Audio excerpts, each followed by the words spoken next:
ప్రభునందు ప్రియమైన వన స్నేహితులారా, మరి ఒకసారి మా YouTube channel Holi God prayer fellowship Vizag తరపున దేవుని వాక్యాన్ని మీతో పంచుకోవడానికి దేవుడు నాకు అనుగ్రహించిన ఈ భాగ్యాన్ని బట్టి మొదటిగా దేవాది దేవునికి ఎంతగానో కృతజ్ఞతాస్తుతులు చెల్లించున్నాను. ప్రతి బుధవారం ప్రియమైన వన స్నేహితులారా, మా YouTube channel Holi God prayer fellowship Vizag తరపున యవనస్తుడి కుడికను మీ అప్లోడ్ చేయడం జరుగుతున్నది. మరి యవనస్తుడి కుడిక వీక్షిస్తున్న మీ అందరికీ ఆశీర్వాదకరంగా ఉన్నదని మేము తలంచున్నాం. మీకు ఆశీర్వాదకరంగా ఉంటే కనుక మీరు వీక్షించడమే కాకుండా మీ తోటి స్నేహితులకు కూడా మా యూట్యూబ్ ఛానల్ని పరిశీలించవలసిందిగా ప్రభువైన యేసుక్రీస్తు నామములో అందరినీ కోరుచున్నాను. తద్వారా దేవుడు మాకు ఇచ్చిన ప్రేరేపణలో నడిపింపబడుతున్న మా ఈ పరిచర్యలో మీరు కూడా పాలిభాగస్తులు కావాల్సిందిగా ప్రభువైన యేసుక్రీస్తు నామములో అందరినీ కోరుచున్నానండి. దేవునికి స్తోత్రం. హల్లెలూయా, హల్లెలూయా. ప్రియమైన వన స్నేహితులారా, మరి గత అనేక వారాలుగా దేవుని వాక్యములో నుండి దేవుని మరుచు జీవితాలు ఏమవునో మీకు తెలుసా? ఈ అంశ సందేశాన్ని మనం ధ్యానం చేసుకుంటూ మరి గత వారము దేవుని వాక్యంలో నుండి ఒక నూతన సందర్భాన్ని మనం తీసుకొని ఈ అంశ సందేశంలో మనం ముందుకు వెళ్తున్నాం. ప్రియమైన వన స్నేహితులారా, ఈ వారము దానికి కొనసాగింపుగా మరికొన్ని విషయాలు మనం ధ్యానం చేసుకుంటూ ఈ అంశ సందేశంలో మనం ముందుకు వెళ్దాం. ప్రియమైన వన స్నేహితులారా, మరి మా యూట్యూబ్ ఛానల్లో మరి దేవుని మరుచు జీవితాలు ఏమవునో మీకు తెలుసా అనే ఈ అంశానికి సంబంధించిన ప్లేలిస్ట్ కూడా అవైలబుల్ ఉంది. మీరు పూర్తి వర్తమానాలు వీక్షించాలనుకుంటే కనుక వీక్షించవలసిందిగా ప్రభువైన యేసుక్రీస్తు నామములో అందరినీ కోరుచున్నాను. మరి ముఖ్యంగా విశ్వాసముతో నడిపింపబడుతున్న మా ఈ పరిచర్య కొరకు మీ అనుదిన ప్రార్థనలో జ్ఞాపకం చేసుకునవలసిందిగా ప్రభువైన యేసుక్రీస్తు నామములో అందరినీ కోరుచున్నానండి. దేవునికి స్తోత్రం. హల్లెలూయా, హల్లెలూయా. ప్రియమైన యవన స్నేహితులారా, మరి దిన ఈ యవనస్తుడి కొడుకును ప్రారంభ ప్రాంతం మనం ప్రారంభించుకుందాం. అందరూ కళ్ళు మూసుకుని తలలు ఉంచుకుని ప్రార్థనలో నాతో పాటు ఏకీవించవలసిందిగా ప్రభువైన యేసుక్రీస్తు నామములో అందరినీ కోరుచున్నానండి. ప్రార్థన చేసుకుందాం. మహిమాస్వరూపైన మా ప్రభువా, జీవాధిపతి అనేసియా, నీ ఘనమైన నామానికే మహిమ ఘనత ప్రభావం చెల్లించినాం దేవా. ఈ దినమున ఈ సమయంలో జరుగుతున్న ఈ యవనస్తుడి కొడుకుని మీరు దీవించండి, ఆశీర్వదించండి. పాట ద్వారా మీరే మహింపరచబడండి. వాక్యం ద్వారా వింటున్న ప్రతి యవన సహోదరితో మీరు మాట్లాడండి. వింటున్న ప్రతి ఒక్కరిని మీరు దర్శించండి. వాక్యాన్ని విని వారు సరైన విధానంలో వాక్యాన్ని అర్థం చేసుకునేలా మీరు కార్యాన్ని జరిగించండి. వాక్యాన్ని వివరించి తెలియజేస్తున్న నాపై నీ అభిషేకం నుంచి అందరికీ అర్థమయ్యే రీతిలో అద్భుత వివరాన్ని నేను తెలియజేయగలిగేలా మీరు కార్యం జరిగించండి.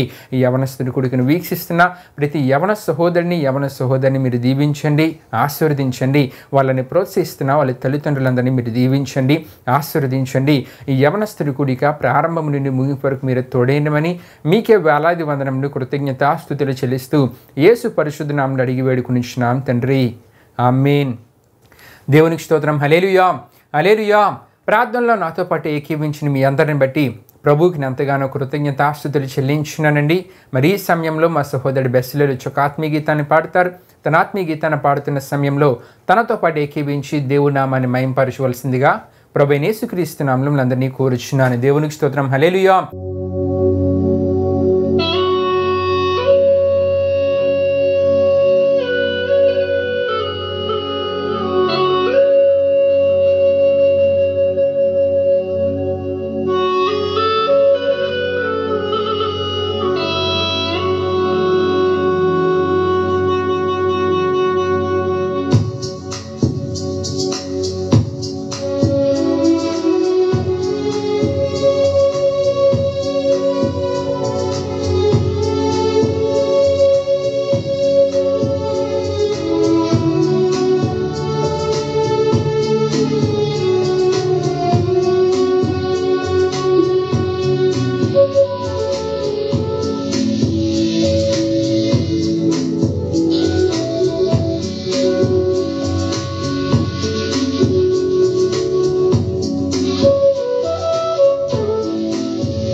నీదు స్వరము వినాక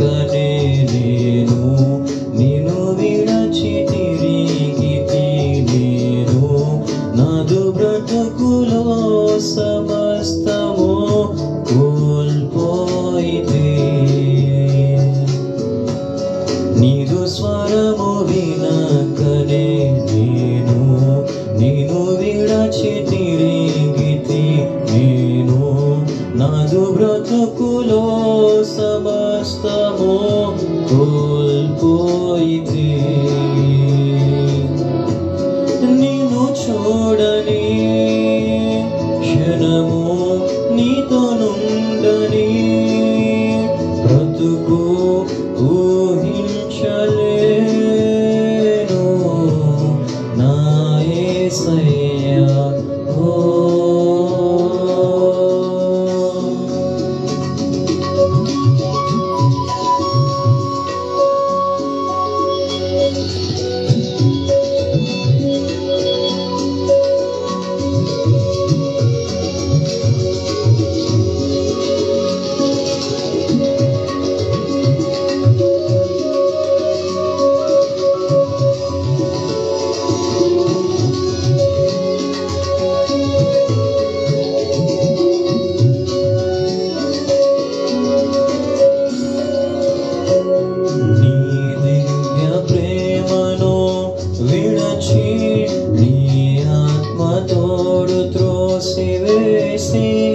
అంధకార త్రోవలో నడచి నీ గాయమే లేపితిని నీ దివ్య ప్రేమను విడచి నీ ఆత్మతోడు త్రోసివేసి అంధకార త్రోవలో నడచి నీ గాయమే రేపితిని అయినాదే ప్రేమ నన్ను చేర్చుకున్నా ప్రేమ నన్ను వీడని కరుణ మరువలేనయ్యా యేసయ్యా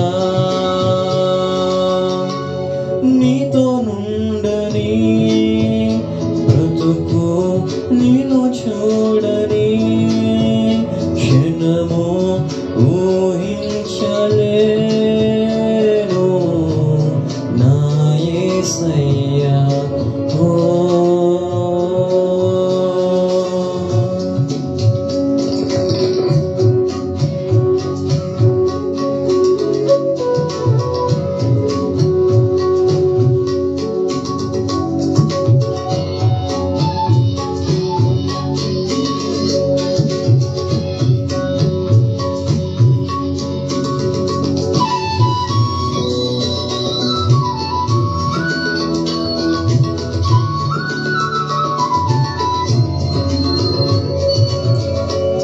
నన్ను హత్తుకున్నా ప్రేమ నన్ను చేర్చుకున్నా ప్రేమ నీ వెలుగులోనే నిత్యం నే నడిచెదన్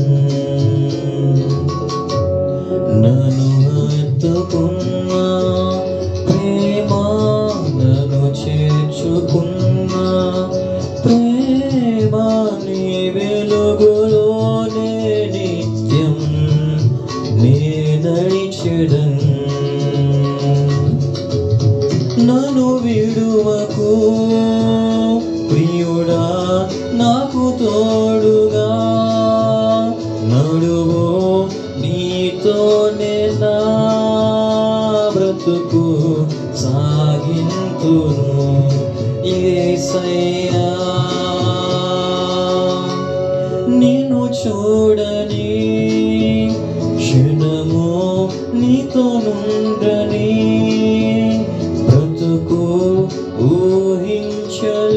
ఊహించలేను నా యేసయ్యా నిన్ను చూడని క్షణము నీతో నుండని బ్రతుకు ఊహించలేను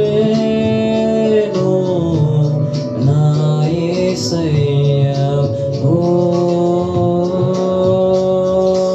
చక్కని ఆత్మీయ గీతం ద్వారా ప్రభు నామాన్ని గణపరిచిన మా సహోదరుడు బెస్లేని బట్టి ప్రభువుకి ఎంతగానో కృతజ్ఞతాస్తుతులు చెల్లించున్నానండి. మరి అదే సమయంలో తనతో పాటు ఏకీవించి దేవుని నామాన్ని మహింపరిచిన మీ అందరిని బట్టి కూడా దేవునికి నేను ఎంతగానో కృతజ్ఞతాస్తుతులు చెల్లించున్నాను. దేవునికి స్తోత్రం. హల్లెలూయా హల్లెలూయా. ప్రియమైన అవన స్నేహితులారా, మరి ఈ సమయంలో దేవుని యొక్క వాక్యాన్ని మనం ధ్యానం చేసుకునబోచున్నాం. దేవుని మరుచు జీవితాలు ఏమోనో మీకు తెలుసా?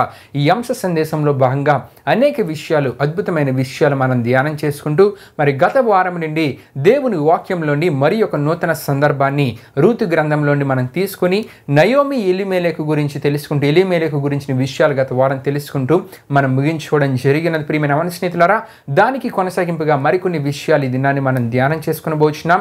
అయితే ముందుగా మీకు ఒక విషయాన్ని నేను తెలియజేయాలని ఆశపడుచున్నాను.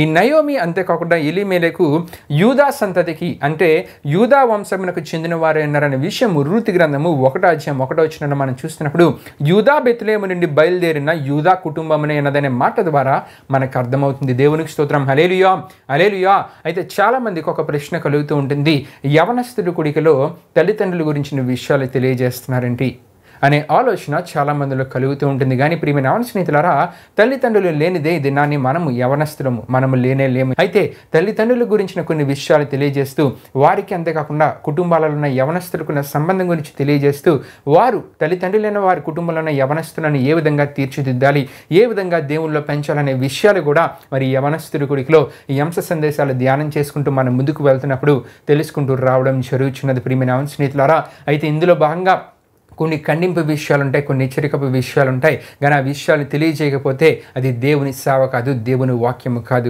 కనుకనే ప్రియమైన అవన స్నేహితులారా, ఖండింపు విషయాలు, హెచ్చరికపు విషయాలు కూడా తెలియజేస్తున్నప్పుడు వాటిని సరియైన విధానంలో అర్థం చేసుకుని, ఒకవేళ మీలో ఎటువంటి ఏదైనా ఆత్మీయ బలహీనత ఉంటే కనుక తల్లిదండ్రులైన వారు వీక్షిస్తున్నప్పుడు వారిలో ఎటువంటి ఏదైనా ఆత్మీయ బలహీనత ఉన్నా సరే వారు సరి చేసుకుని దేవుని వాక్య ప్రకారం వారు జీవిస్తూ వారి కుటుంబంలోనే యవనస్తులను దేవునిలో పెంచినట్లయితే దేవుని కాపుదల వారు అనుభవించగలరు. దేవుని ఆశీర్వాదాలు, దేవుని శాశ్వత కృపను వారి కుటుంబాల్లో ఉన్న యవనస్తులు కూడా అనుభవించగలరు. దేవునికి స్తోత్రం. హల్లెలూయా, హల్లెలూయా. కాబట్టి ఈ అంశ సందేశాన్ని నేను వివరించి తెలియజేస్తున్నప్పుడు దేవుని మాటలుగా తలంచి ప్రతి విషయాన్ని సరైన విధానంలో అర్థం చేసుకోవాల్సిందిగా ప్రభువైన యేసుక్రీస్తు నామములో అందరినీ కోరుచున్నాను. అయితే రూతు గ్రంథం నుండి ఈ నయోమి ఎలీమెలెకు గురించి మనం ధ్యానం చేసుకోవడానికి గల కారణం ఏంటంటే, దేవుని మరుచు జీవితాలు ఏమవునో మీకు తెలుసా అని మనం ధ్యానం చేసుకుంటూ ఉన్నాం. ముందుగా 2 సందర్భాల్ని మనం తెలుసుకోవడం జరిగినది. మొదటి సందర్భం ఏంటంటే, యాకోబుగా ఉన్నప్పుడు, అంటే మోసగాడైన యాకోబుగా ఉన్నప్పుడు దేవుని దగ్గర కొన్ని మొక్కుబడులు చేసుకున్నాడు, కొన్ని వాగ్దానాలు చేసుకున్నాడు, కొన్ని తీర్మానాలు చేసుకున్నాడు. అయితే దేవుడు యాకోబు కోరిన ఆ ప్రార్థన విన్నపాలను ఆలకించి వాటిని సఫలపరిచినప్పుడు ఇశ్రాయేలుగా మార్చబడిన యాకోబు ఆ విషయాలను మర్చిపోయాడు. అంటే మొక్కుబడులను మర్చిపోయాడు. మర్చిపోవడం ద్వారా ఎన్నో అవమానకరమైన పరిస్థితులు తన జీవితంలో ఎన్నడూ ఎదుర్కొనని పరిస్థితులు తన జీవితంలో ఎదుర్కొన్నట్లు దేవుని వాక్యంలోని మనం తెలుసుకోవడం జరిగినది. అయితే ఎప్పుడైతే దేవుని ద్వారా మరలా తను మర్చిపోయిన విషయాన్ని తెలుసుకున్నాడో వెంటనే జాగ్రత్త పడి ఆలస్యం చేయక చేయవలసిన మొక్కుబడులను చెల్లించుట ద్వారా పరిస్థితులు మెరుగుపడినట్లు దేవుని వాక్యంలో మనం చూస్తూ ఉంటాం. దేవునికి స్తోత్రం. హల్లెలూయా, హల్లెలూయా. అంటే యాకోబు, ఇశ్రాయేలుగా మార్చబడిన యాకోబు ఏ విషయాన్ని మర్చిపోయాడంటే, దేవుని దగ్గర చేసుకున్న మొక్కుబడులను, దేవుని దగ్గర చేసుకున్న తీర్మానాలు, వాగ్దానాలను మర్చిపోయాడు. రెండవదిగా నిర్గమకాండం నుండి మోసే సిప్పోరాల గురించి మనం ధ్యానం చేసుకోవడం జరిగినది. వీరు కూడా ఒక విషయాన్ని మర్చిపోయారు. ఏంటంటే, దేవుడు అబ్రాహాముతో చేసిన నిత్య నిబంధనకు గుర్తుగా ఉన్న ఆ సున్నతిని వారి యొక్క జ్యేష్ఠ కుమారునికి చేసే విషయంలో వారు ఆలస్యం చేశారు, నిర్లక్ష్యం చూపించారు, అశ్రద్ధ చేశారు. అంటే ఆ విషయాన్ని మర్చిపోయారు. అంటే దేవుని ఆజ్ఞను, దేవుడు చేసిన నిత్య నిబంధనకు గుర్తుగా ఉన్న విషయాన్ని వారు ఏం చేశారంటే మర్చిపోయారు.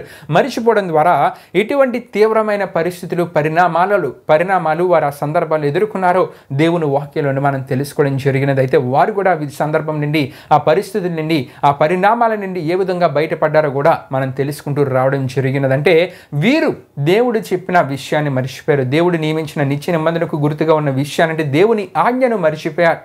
ప్రియమైన అవన స్నేహితులారా, మొదటిగా ఇశ్రాయేలుగా మార్చబడిన యాకోబు దేవుని దగ్గర చేసుకున్న మొక్కుబడులను మర్చిపోయాడు. రెండోదిగా మోసే సిప్పోరాలు దేవుడు పెట్టిన ఆజ్ఞను నిర్లక్ష్యం చేశారు, దానిని వీరు మర్చిపోయారు.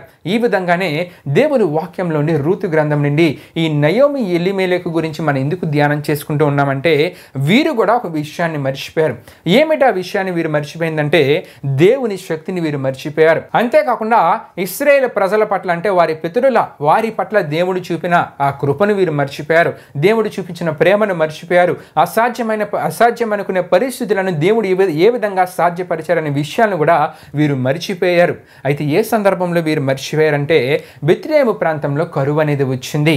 బెత్లెహేము ప్రాంతం గురించి మనం చూస్తుంటే కనుక ప్రియమైన స్నేహితులారా, రొట్టెల ఇల్లు, అంతేకాకుండా సమృద్ధి గల ప్రాంతము, దేవుని దృష్టి నిలుపబడిన ప్రాంతము బెత్లెహేము ప్రాంతం. అటువంటి ప్రాంతంలో కరువు వచ్చింది. అయితే కరువు వచ్చినప్పుడు వీరు అంటే నయోమి, ఎలీమెలకు ఆ కుటుంబం అంతటిని పట్టుకొని వారు మోయాబు దేశానికి వెళ్ళిపోయారు ప్రియమైన స్నేహితులారా. అయితే వీరి గురించి మనం ఇక్కడ ఆలోచిస్తున్నప్పుడు దేవుడు కరువు లాంటి పరిస్థితులలో దేవుడు తన ప్రజల పట్ల ఇటువంటి కృపను చూపించారు, ఇటువంటి కార్యాలను చేశారు, ఇటువంటి శ్రేష్టమైన ఆహారాన్ని వారికి సమకూర్చారు అనే విషయాలను వీరు మర్చిపోయి అవిశ్వాసులుగా వీరు ఆ ప్రాంతాన్ని విడిచి మోయాబు ప్రాంతానికి వెళ్ళిపోయినట్లు దేవుని వాక్యంలో మనం చూస్తూ ఉంటాం. అయితే ప్రియమైన మన స్నేహితులారా, ఈ కుటుంబం ఈ విధంగా కరువు వచ్చిన బెత్లెహేము ప్రాంతాన్ని విడిచి మోయాబు దేశంలో, బెత్లెహేములో కరువు ముగిసినంత వరకు మోయాబు దేశం నుండి మరలా బెత్లెహేము ప్రాంతానికి వచ్చేద్దామని ఒక ఆలోచన కలగడానికి ప్రధాన కారకుడు, ముఖ్య కారకుడు ఎవరైనా మనం ఆలోచిస్తే గనక ఈ గృహ యజమాని అయిన ఎలీమెలెకుని దేవుని వాక్యం ద్వారా మనకు తెలియజేయబడుతుంది. ఈ ఎలీమెలెకు దేవుడు చరిత్రలో ఇశ్రాయేలు ప్రజల పట్ల దేవుడు చేసిన అద్భుత కార్యాలని, కరువు కాలంలో ఆయన తన ప్రజల పట్ల చూపిన కృపను, వారికి సమకూర్చిన శ్రేష్టమైన ఆహారం గురించి ఈ విషయాలని తెలిసినప్పటికీ విశ్వాసం లేనివానిగా, అవిశ్వాసిగా, దేవుని శక్తిని గుర్తించలేని వానిగా, అంతేకాకుండా దేవుని మాట కన్నా తన మాటే వినాలన్న ఆలోచన విధానాన్ని కలిగి ఉన్నవానిగా, ఒక మంచి మూర్ఖునిగా ఈ ఎలీమెలెకుని మనం చూస్తూ ఉంటాం ప్రియమైన స్నేహితులారా. గనుకనే రూతు గ్రంథం 1:1 మనం చూస్తున్నప్పుడు, న్యాయాధిపతులు ఏలిన దినముల యందు దేశంలో కరువు కలుగగా యూదా బెత్లెహేము నుండి ఒక మనుషుడు, ఆ మనుషుడు ఎవరంటే ఎలీమెలెకు అనే మనుషుడు ప్రియమైన స్నేహితులారా. ఇతడు నిజదేవుని ప్రజ అయినప్పటికీ, నిజదేవుని గురించిన అద్భుత విషయాలు తెలుసుకున్న వాడైనప్పటికీ దేవుని దగ్గర విచారణ చేయకుండా కరువు కలుగగానే తన ఆలోచన అంటే మనిషిని ఆలోచన ప్రకారం తను ఏం చేశాడంటే ఒక నిర్ణయాన్ని తీసుకొని ఏం చేశాడంటే ఆ ప్రాంతాన్ని అంటే బెత్లెహేము ప్రాంతాన్ని విడిచి మోయాబు ప్రాంతానికి వెళ్ళిపోయాడు. ప్రియమైన స్నేహితులారా, ఎలీమెలెకు గురించి ఇక్కడ మనం ఆలోచిస్తున్నప్పుడు ఎలీమెలెకు ఏ విధంగా ఉన్నాడంటే ఒక అవిశ్వాసిగా నిర్ణయాన్ని తీసుకున్నాడు. ఒక అవిశ్వాసిగా నిర్ణయాన్ని తీసుకున్నాడు కాబట్టి ఈ రూతు గ్రంథం 1:1 ఒక మనుషుడు అని మనకు అక్కడ కనబడుతుంది. అంటే మనుష్య రీతిగా ఆలోచించాడు కాబట్టి ఈ విధంగా అక్కడ కనబడుతుంది ప్రియమైన స్నేహితులారా. అయితే ఎలీమెలెకు గురించి మనం చూస్తున్నప్పుడు మనుష్య రీతిగా ఎలీమెలెకు ఆలోచించాడు. అంటే దేవుని వాక్యాల్లో కొన్ని విషయాలు మనకు కనబడుతూ ఉంటాయి. అంటే సామెతల గ్రంథం 3:5 మనం చూస్తున్నప్పుడు స్వబుద్ధిని ఆధారము చేసుకున్న కానీ అక్కడ మనకు కనబడుతుంది. కానీ ఎలీమెలెకు మనం చూస్తుంటే తన స్వబుద్ధిని ఆధారము చేసుకున్న వానిగా ఎలీమెలెకు మనకు కనబడుతూ ఉన్నాడు. అంతేకాకుండా కొరింథీయులకు రాసిన మొదటి పత్రిక 2:13 ప్రకారము మనుష్య జ్ఞానముతో నిర్ణయమును తీసుకున్న వానిగా ఎలీమెలెకుని మనం చూస్తూ ఉంటాం. అంతేకాదు యాకోబు రాసిన పత్రిక 3:15 ఉన్నట్లు భూ సంబంధమైన ప్రకృతి జ్ఞానముతో లేక దయ్యముల జ్ఞానముతో నడిపింపబడిన వానిగా ఎలీమెలెకుని మనం చూస్తూ ఉంటాం ప్రియమైన స్నేహితులారా.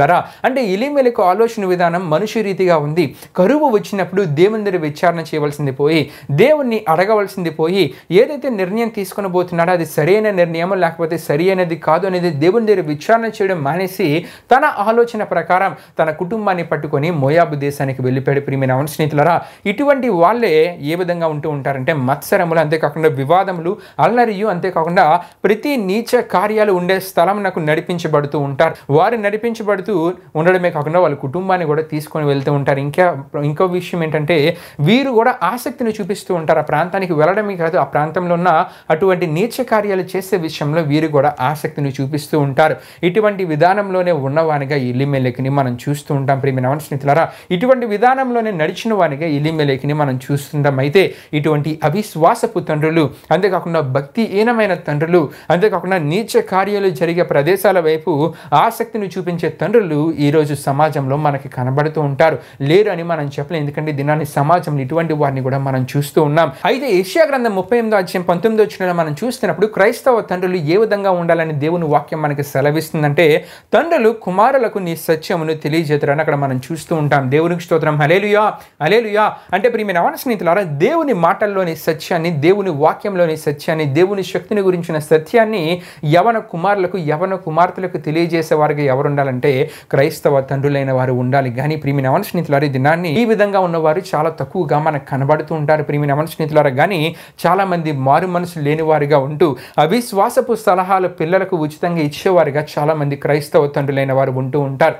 క్రైస్తవ తండ్రులైన వారు ఈ దినాల్లో మనం చూస్తున్నప్పుడు చాలామంది ఏ విధంగా ఉన్నారంటే, వారు అవిశ్వాసులుగా ఉంటూ పిల్లలకు స్వేచ్ఛనిస్తూ ఉంటారు. స్వేచ్ఛను కూడా ఎటువంటి స్వేచ్ఛ అంటే, వారికి ఒక యవన కుమార్తె ఉందనుకోండి, కూతురు ఉందనుకోండి, ఆ కూతురి విషయమే వారు ఎటువంటి ఆలోచన విధానాన్ని కలిగి ఉంటూ ఉంటారంటే, నీకు ఇష్టమైన వాడిని నువ్వు ప్రేమించమ్మా, నీకు నచ్చినట్లు వాడితో నువ్వు జీవించు, కానీ నాకు ఆ విషయాన్ని నువ్వు ముందుగానే తెలియజేయి, యథార్థంగా నువ్వు నా దగ్గరికి వచ్చి ఆ విషయాన్ని తెలియజేసి తర్వాత నీకు నచ్చినట్లు నీవు జీవించనే ఒక ఉచిత సలహా పిల్లలకు స్వేచ్ఛనిచ్చేవారుగా చాలామంది క్రైస్తవ తండ్రులు ఇది నాన్న మనకు కనబడుతూ ఉంటారు. అయితే ప్రియమైన యవన స్నేహితులారా, ఇటువంటి సలహాలు ఇచ్చడం ద్వారా మనం చూస్తుంటాం సమాజంలో చాలామంది క్రైస్తవ యవన బిడ్డల జీవితాలు ఏ విధంగా మారిపోతున్నాయి సమాజంలో వార్తల్లో మనం వింటున్నప్పుడు మనకు అర్థమవుతూ ఉంటుంది. అయితే దీనికి ప్రధాన కారణంగా మనం ఎటువంటి విషయాలను తెలుసుకోవచ్చు అంటే, క్రైస్తవ తండ్రులు ఇచ్చే ఆ స్వేచ్ఛ అనే విషయాన్ని తప్పక మనం అర్థం చేసుకోవాలి.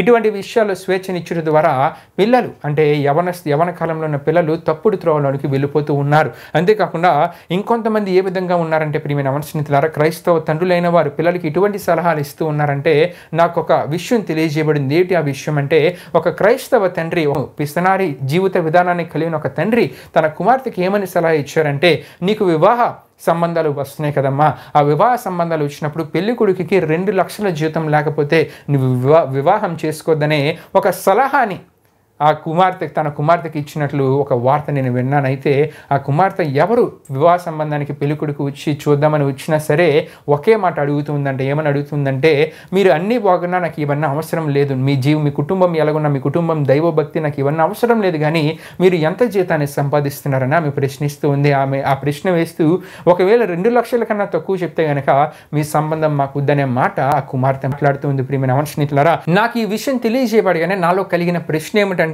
ఈ లోకాస గల ఆత్మీయ సహోదరి, ఆ తండ్రి ఇచ్చిన ఉచిత సలహా ద్వారా లోకాసల్లో పడిపోయిన ఈ ఆత్మీయ సహోదరి డబ్బుతో కాపురం చేస్తుందా, లేకపోతే వివాహం చేసుకున్న భర్తతో కాపురం చేస్తుందా అనే ఆలోచన నాలో కలుగుతూ ఉంది. కానీ ప్రియమైన యవన స్నేహితులారా, ఆమె ఈ విధంగా ప్రతి ఒక్కరిని 2 లక్షల జీతం అని అడుగుతూ ముందుకు వెళ్తుంది. కానీ ఆమెకి ఎన్ని సంవత్సరాలు అవుతున్నా వివాహం జరగట్లేదు.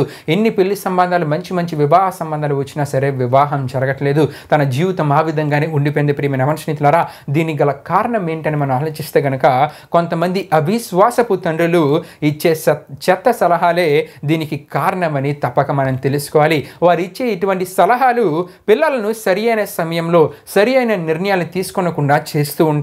అయితే క్రైస్తవ తండ్రులైన వారి పిల్లలకి ఎటువంటి జీవిత విధానాన్ని నేర్పించాలంటే, వారి జీవితంలో వారు ఆత్మీయ అనుభవాలు, ఎటువంటి ఆత్మీయ అనుభవాలు వారు తెలుసుకున్నారో, ఆత్మీయ అనుభవాలు వారు అనుభవించారో, ఆ విషయాలని వారి కుటుంబంలోనే యవన కుమారులకు తెలియజేసి వారిని దేవుని భక్తిలో పెంచే ఆ జీవిత విధానాన్ని క్రైస్తవ తండ్రులైన వారు కలిగి ఉండాలి. అంతేకాకుండా విశ్వాసం గురించిన విషయాలు వారికి నేర్పించాలి, విశ్వాసపు మాటలు వారికి చెప్పాలి.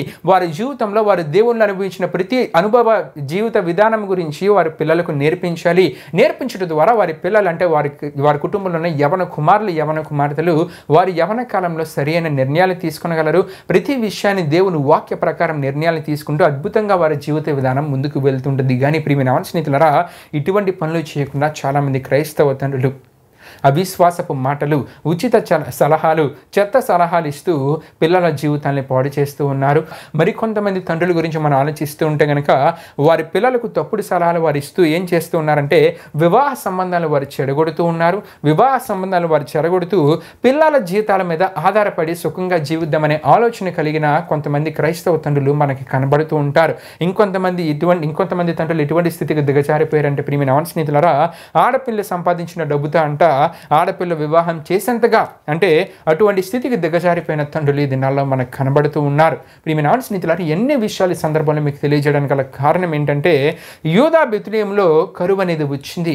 యూదా బెత్లెహేములో కరువు వచ్చినప్పుడు మోయాబు దేశానికి ఎలీమెలెకు ఏం చేశాడంటే, నయోమిని అంతేకాకుండా 2 కుమారులను పట్టుకొని వెళ్ళిపోయినట్లు దేవుని వాక్యంలో మనం చూస్తూ ఉంటాం. అంటే దేవుడు తన ప్రజల పట్ల చూపించిన కృపను, దయను, దేవుడు అసాధ్యమనుకున్న పరిస్థితులు సాధ్యపరిచిన అటువంటి అద్భుత కార్యాలన్నిటినీ ఎలీమెలెకు మర్చిపోయి ఏం చేశాడంటే, అవిశ్వాసిగా మారిపోయి అవిశ్వాసిగా మారి ఒక సలహాను కుటుంబానికి ఇచ్చి తన మాటే వినాలనే ఆలోచన విధానాన్ని కలిగి తన కుటుంబాన్ని పట్టుకొని మోయాబు దేశానికి వెళ్ళిపోయాడు. ప్రియమైన అవన స్నేహితులారా, ఇంటిల్లి పాదిని పట్టుకొని ఇటువంటి ప్రాంతాన్ని, ఇటువంటి దేశానికి ఎలీమెలెకు తీసుకుని వెళ్ళిపోయాడంటే ప్రియమైన అవన స్నేహితులారా, మోహపు చూపులు, అంతేకాకుండా వాయా వరసలు లేని దేశము, విభిచారానికి పుట్టినిల్లు, పాపేచ్చులు నెరవేర్చుకోవడానికి ప్రతి ఒక్కరికి ఉచిత లైసెన్స్ మంజూరు చేయబడే ఆ మోయాబు దేశానికి ప్రియమైన స్నేహితులారా ఈ ఎలీమెలెకు వారందరినీ తీసుకుని వెళ్ళిపోయాడు.